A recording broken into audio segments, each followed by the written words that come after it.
Welcome to the MMA Fight Game Podcast, episode number 5. We are here with Kevin Hixon, fighting out of Vicious Elite. He fights out of the flyweight division, 125 pounds. He has a 7-1 amateur kickboxing record, 1-1 amateur mixed martial arts record. Kevin, thanks for joining us. How are you? Thank you. Great. How about you? I'm doing well. So before we get started in the interview, talking about your fight, I want to apologize. I know we had something set up back in March before your last fight. I kind of got tied up with stuff, but I apologize to you for that. But we're going to make it right now. All right. Sweet. Sounds like a deal. All right. So Kevin's fighting at the Full Contact Promotions Rage in the Cage 22, May 6th. At the Bill Gray's Iceplex, which is a legendary arena behind MCC in Rochester, New York. It's going to be an amazing night. I don't know if you've ever been to that arena, Kevin, but it's amazing. The sight lines for the fans are going to be amazing. For the people that come out and support you, it's going to be amazing. It's elevated. It's in an ice rink. It couldn't be better. What have you heard about that arena? I heard it's newer. It's pretty popular. I'm definitely excited to find a different venue. I've been to an event at an ice rink and it was really nice. I was up the one in Binghamton. That was pretty nice. So I'm excited. Definitely excited. Awesome. So how did you get into mixed martial arts and kickboxing in general? So at the time I really had nothing going on. I worked at Walmart and, was just chilling in life. And my buddy posted a picture of hand wraps on his story. And I was like, where do I sign up? And he told me, so I went, the next day and I talked to my coach now, which is Haas Coach. And I talked to him, I was like, hey, I want to try this. He goes, okay. He goes, he brought me on board and I instantly fell in love with it. And ever since then, it's a lifestyle. It's not even a hobby. It's, I plan on pursuing this, until, I'm pro and I want to reach a pretty high status and eventually open up my own gym. Awesome. And so you want to go pro in kickboxing or do you want to go pro in mixed martial arts? Because this is only your third mixed martial arts fight that you're doing on May 6th with Full Contact. So I want to go pro in both. So I love striking. I love standing up, but I also want to learn the MMA aspect too. So that's why I just started MMA fights. I want to, obviously the fight, start standing up. So obviously I want to be, a sufficient striker. And so I started kickboxing fights, which is a great way of striking. And now, I want to test the waters, on the ground. Awesome. And you're training out at Vicious Elite. You got at least one other fighter, Victoria, the Dean, the Vicious Victoria there. Is anybody else from your fight camp on the card with you, or is it just you two guys? Yeah. So we have Andreas. So he's another one of my teammates. He fights in the 135 division. He's a tank. He's crazy stamina. He's a great fighter. He's definitely interesting to watch. He's fighting that night, and also Devin Cunningham. He's fighting too, and he fights in the 135 division as well. Awesome. So you got some good training partners over there. For sure. Yeah. What are your expectations for Saturday, May 6th? What are you envisioning in your fight? So I've already, my last fight, I fought Tristan Bray, which all respect to him. I respect him and everything, but there are levels to this game, and I do believe I'm at a higher level than him. So he wanted to fight me right away again after I beat him for the 125 K1 title. So I was like, I want to start pursuing MMA. So Saturday, I plan on putting on a show, and I plan on finishing him. So, it's definitely going to be a good show. I've been working really hard. Yeah, absolutely. Now, after Saturday night with a win, what's next? So I have a fight lined up for June 17th in Long Island for Flex Fights. So I'm fighting another MMA fight there. So, because I want to start getting more into the MMA scene. So I'm going to fight again on June 17th MMA. I'm already matched up, confirmed, and, I'm all ready, and that's going to be at 130. So, yeah. So it's not as big of a weight cut. What do you normally walk around in weight wise? I walk around at like 135. I've been trying to gain a little bit more weight and more muscle mass. So I've recently been at 137. I usually don't go over that, which is pretty crazy, eating whatever I want. But walking around, I walk around at 135. Then in fight camp, I usually walk around at 130. So it's just maybe a 5 pound cut, 4 pound cut. Nothing. It's easy. Yeah, that's real huge because you see some of these fighters, be it male or female. Sometimes you hear horror stories of the weight cut with the guys. If an injury happens, they can't train. A woman. I touched base with Victoria on this earlier in the week about some things that might be more challenging for women athletes versus men athletes. And you mentioned that you have another fight book. How do you keep the two separate? What do you mean the two separate? Like you're preparing for two opponents, right? You got one May 6th and one set. How do you keep that mental side, like trying to game plan, because you're probably fighting different opponents, maybe different styles, maybe not the different opponents. Like how do you keep that all straight from a mental aspect? Okay, so I prioritize my fights, so worry about May 6th and I'll worry about June 17th. So I gotta get May 6th out of the way, so I'm gonna get that out of the way, and then June right after, start preparing for June 17th. But they're both MMA fights, so I've just been working more ground aspect. I've been working really, heavy on the striking too, so I've been working both those pretty heavily. So if the guy June 17th wants to fight on the ground, we can go to the ground. I'm not worried. I train with some of the best. I don't know if you're aware.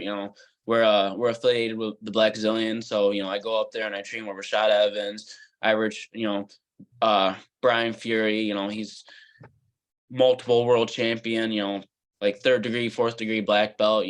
There's nothing but black belts down there. So I go down there. I work with those guys. So I'm not too worried. Just another evolution of my game. Awesome. Yeah. So Rashad Evans, we ran into Rashad Evans. And I mentioned this to Victoria as well. So Rashad Evans is a Section 6 guy from Niagara Falls area. I don't know if you knew that or not, but in being that you're a Section 5 guy, you gotta give him some ribbing next time. Just be like, Section 5 is a better organization than Section 6. Really give him a jab, and you can tell him completely that I was talking shit. We had that conversation. He's like, Sections 5, and I was like, all right, bro, whatever. So I heard about you back in the day, and we can touch base on this. You had some big time battles with John Schaefer Jr., right? John or Joe? There's two of them, right? It's Joe Schaefer. John Schaefer Jr. is his little brother. Oh, okay. So Joe Schaefer, you guys had some big battles. Did those fights, win or lose, make you a better athlete?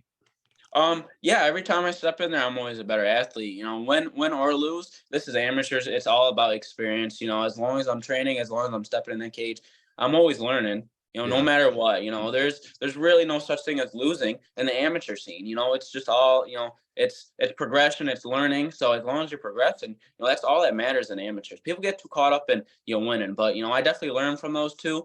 The first time we fight, it was just like a fight. I don't know if you heard that story, but it ended up being a double DQ. In the first 10 seconds, I had him out on his feet, and then I went after him and he slammed me onto the mat, and then he just hugged me for the rest of the time. And the ref was like, okay, we're done, double DQ. And I'm like, what? And the second time we fight, I was just so mad, and I was just fighting out of anger, and that wasn't me. And I lost. He was a better man that night. He was more calm, cool, and collected. All respect to him. But I still do believe I could definitely beat him, but that's for further fights down the road.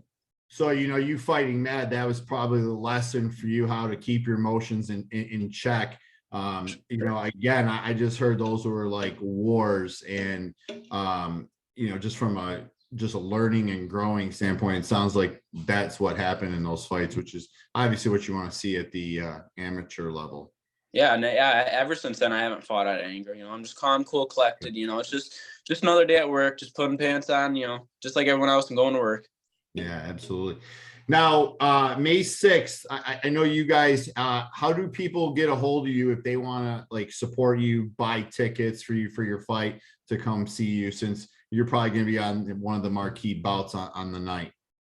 So, you could contact me if you live locally. I could always drop tickets off. I'm from Cornell, New York, so if you're around the area, I could always drop it off. Besides that, you could always purchase them through Ticketmaster, I do believe, or on the Full Contact page. You can go right through there. There's a link through there. So there's always ways to get tickets, whether it's through me or through Ticketmaster or through Full Contact promotions. Or the same night, there will be tickets for sale as long as it doesn't sell out at the doors. So Yeah, and then you make a little bit off those ticket sales. So obviously you want people going through you. yeah, So you get a little cut of that. No shame in plugging yourself, brother. no, not at all. Yeah, so I have a few rapid fire questions for you. There's no right or wrong answer.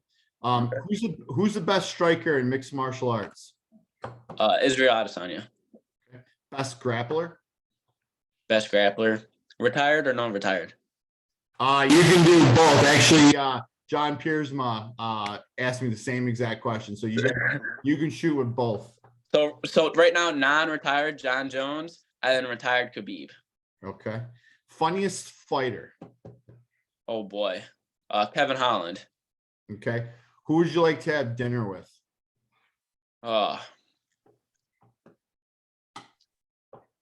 Probably Israel Adesanya. Okay. And then you're in a street fight. Who would you want by your side? Jorge Masvidal. Okay. And then who in mixed martial arts has the highest fight IQ? I'd have to go with Izzy again. He's so well-rounded. He's just like he's just a killer athlete. Yeah, and you probably watched this fight where he trained that exact position and he finished the fight. You must have been. You're a big Izzy guy, huh?